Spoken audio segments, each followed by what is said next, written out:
Hello, वर्षा रेसिपीजमध्ये तुमचं मनापासून स्वागत करते। तर तुम्ही कोथिंबीरीची थालीपीठ किंवा वड्याही केल्या असतील, तर आज मी तुम्हाला माझ्या पद्धतीने अगदी कुरकुरीत आणि अतिशय रुचकर व चविष्ट अशी वडी दाखवणार आहे। आणि त्यामध्ये काय काय साहित्य ॲड केलेलं आहे तेही मी तुम्हाला स्टेप बाय स्टेप दाखवणार आहे। तर चला उशीर न लावता आपण सुरुवात करूया।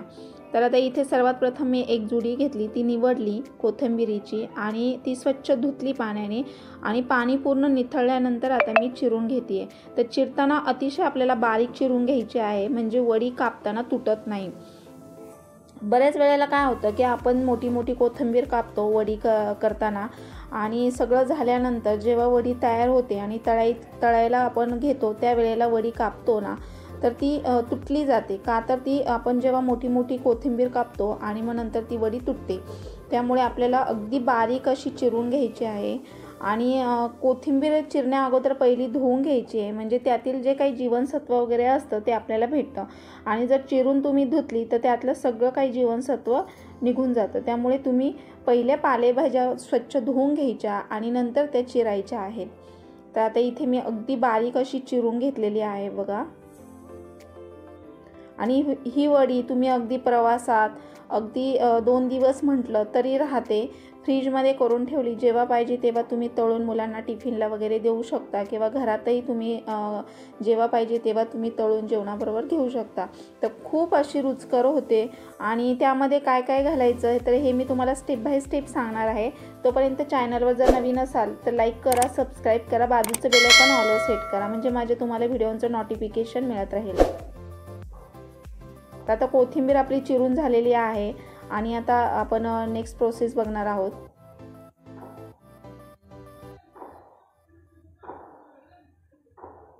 आता कोथिंबीर चिरल्यानंतर मी एका ताटामध्ये काढून घेतली आहे। त्यानंतर 1 वाटी तांदळाचं पीठ घेतलं आहे आणि आपल्याला 1 वाटी चणा पीठ म्हणजे बेसन पीठ आता आपण त्याच्यामध्ये ॲड करणार आहे। तर बेसन पिठाने वडी अशी खुसखुशीत होते आणि तांदळाच्या पिठाने थोडीशी कुरकुरीत होते। त्यामुळे दोन्ही पीठं मी ॲड केली। त्यामध्ये मी 2 ते 3 चमचे गावठी तीळ घालून घेतलेले आहे, पांढरे तीळ। आणि आपल्याला त्यामध्ये तुम्ही ओवा वगैरे किंवा जिरेपूड वगैरे टाकू शकता। तर आता इथे मी 1 बाऊल गव्हाचं पीठ घेतलेलं आहे। तुमच्याकडे ज्वारीचं पीठ असेल तर तेही तुम्ही ॲड करू शकता, ज्वारी, बाजरी किंवा तांदळाचं। परंतु इथे मी फक्त गहू आणि तसेच तांदळाचं पीठ घेतलं आहे आणि बेसन पीठ। आता यामध्ये मी लाल तिखट 2 ते 3 चमचे घातलेत आणि हळद घेतलेली आहे। आता हे सगळं मिक्स करून घ्यायचं आणि नंतर मीठ टाकायचं, चवीनुसार मीठ टाकून घ्यायचं। हे पहिले सगळं मिक्स करून घेते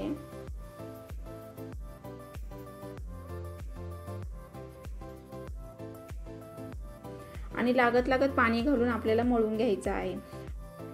तर काय होतं की कोथिंबीरीला सुद्धा पाणी सुटलं जातं आणि नंतर पातळ होण्याची शक्यता असते पीठ।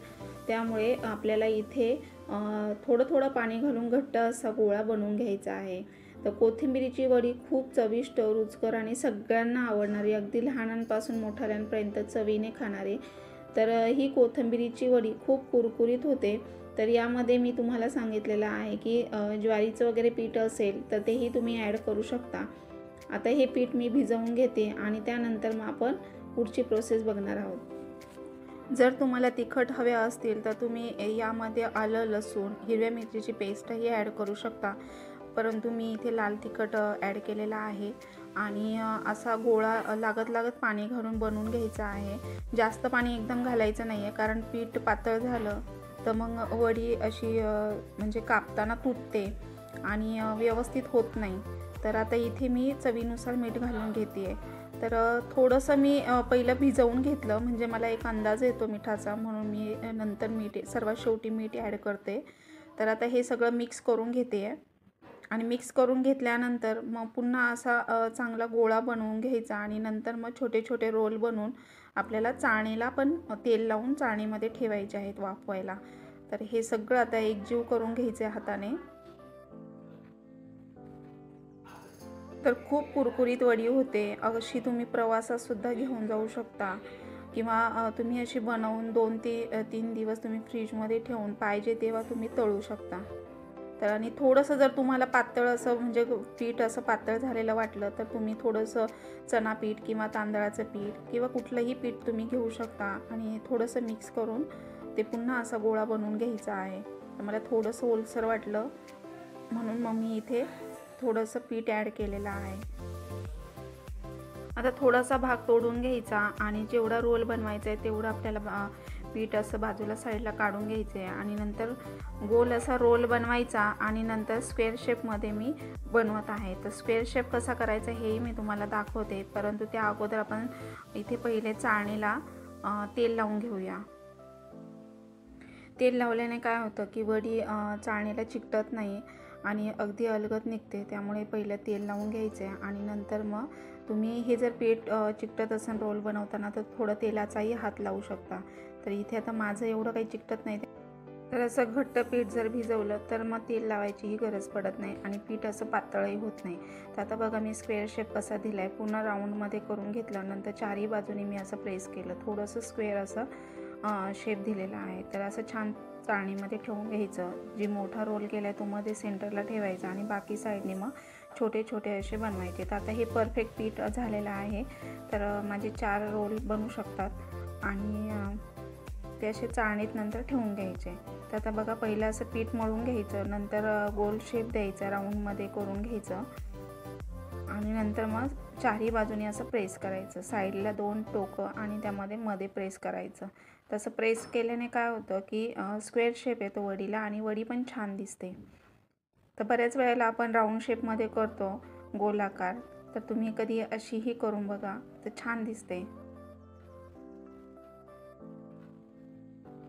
आणि खूप कुरकुरीत होते. तर मुलांना खूप आवडते, असं लहानांपासून मोठेही अशा आवडीने खातील. तर असं तुम्ही करून बघा एकदा आणि चाळणीमध्ये व्यवस्थित असं सेट करून घ्यायच्या. तोपर्यंत पाणी साईडला तापायला ठेवायचं आहे एका पातेल्यामध्ये. जी चाळणी तुमच्या पातेल्यामध्ये बसेल तेवढं टोप खाली घ्यायचं आहे पाणी त्याच्यामध्ये आणि ते उकळायला ठेवायचं आहे. उकळी आल्यानंतर मग ते आपण चाळणी त्याच्यावर ठेवायची. तर आता बघा मी पूर्ण सेट करून घेतलेत व्यवस्थित, असे 4ही मी रोल त्याच्यामध्ये ठेवून घेतलेत. आता पाण्याला उकळी आलेली आहे बघा. असं भांडं घ्यायचं आहे आणि त्यावर चाळणी बसेल असं आपल्याला खाली भांडं घ्यायचं आहे, टोपामध्ये पाणी, आणि त्यावर एक झाकण ठेवायची की जेणेकरून वाफ बाहेर जाणार नाही. आणि एक 15 ते 20 मिनटं पुरेसे होतात. 20 मिनटं ठेवायचं, व्यवस्थित अशी वडी वाफवली जाते. तर आता मी 20 मिनटं झालेत आणि मी बघते तर एक सुरीचं टोक घालून बघायचं किंवा टूथपिक वगैरे तुम्ही असं घालून बघायचं. जर ती क्लीन आली तर समजायचं की वडी छान अशी वाफवलेली आहे. तर बघा पूर्ण क्लीन आली सुरीचं टोक. तर आता इथे मी गॅस ऑफ केला आहे आणि आता थंड होऊन द्यायच्यात. थंड झाल्यानंतरच आपल्याला त्या कापायला घ्यायच्या आहेत. थोड्या नॉर्मल म्हणजे थंड होऊनच द्यायचं. काय वेळेला काय होतं की आपण गरम गरम कापायला घेतली ना की मग वडी तुटली जाते आणि असा खूप असा त्याचा तुकडे तुकडे असे भुगा होतो. त्यामुळे अशी आपल्याला थंड होऊन द्यायची आणि व्यवस्थित अशा कापून घ्यायच्या. जास्त पातळ नाही आणि जास्त जाडही नाही, अगदी अशा मध्यम आकाराच्या कापून घ्यायच्या आहेत आपल्याला आणि छान अशा तळायच्या आहेत नॉर्मल गॅसवर. जास्त हाय फ्लेमवर पण तळायच्या नाही. काही वेळेला काय होतं की जळल्या जातात किंवा वरून तळतात आणि आतमध्ये कच्च्याच राहतात. तर आता बघा अशी तुम्ही साईज ठेवू शकता. तर आता इथे मी वड्या कापून घेतल्यात आणि मी तुम्हाला तळून दाखवते. तर कढईमध्ये तेल गरम करायला ठेवायचं. फारसं तेलही लागत नाही, थोडंसं तेल जास्त लागत नसल्यामुळे मी छोटी कढई ठेवलेली आहे आणि त्यामध्ये तेल आता गरम झालं आहे. थोडंसं असं टाकून बघायचं. चांगलं गरम झाल्यानंतर मग आता वड्या त्यामध्ये मी सोडते. तर एका वेळेला तुम्ही 5 ते 6 वड्या सोडू शकता. जर कढई मोठी असेल तर जास्तही तुम्ही ठेवू शकता.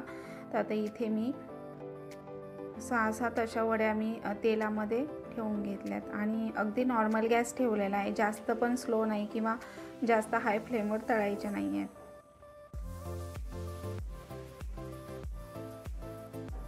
थोड्या नॉर्मल झाल्या की मग पलटी मारायच्यात आणि सगळीकडे एकसारख्या अशा तळून घ्यायच्यात, म्हणजे छान कुरकुरीपणा येतो आणि लूज अशा पडत नाही.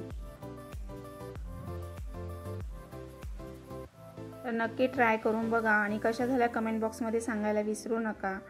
आणि तसे चॅनलवर जर नवीन असेल तर लाईक करा, सबस्क्राईब करा. व्हिडिओ आवडल्यास जास्तीत जास्त मित्रमैत्रिणींमध्ये शेअर करा.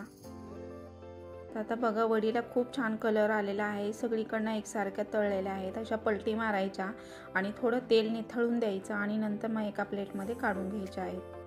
तर आता मी निथळून दिलेल्या आहेत बघा, खूप छान झालेल्या आहेत, अतिशय अशा कुरकुरीत दिसत आहेत. तर आता वड्या सगळ्या मी तळून घेतल्यात आणि खूप छान झालेल्या आहेत, चवदार झालेल्या आहेत, कुरकुरीपणा त्यांना आलेला आहे. तर अशा ह्या वड्या नक्की ट्राय करून बघा, अगदी लहानांपासून मोठाले सुद्धा आवडीने खातील.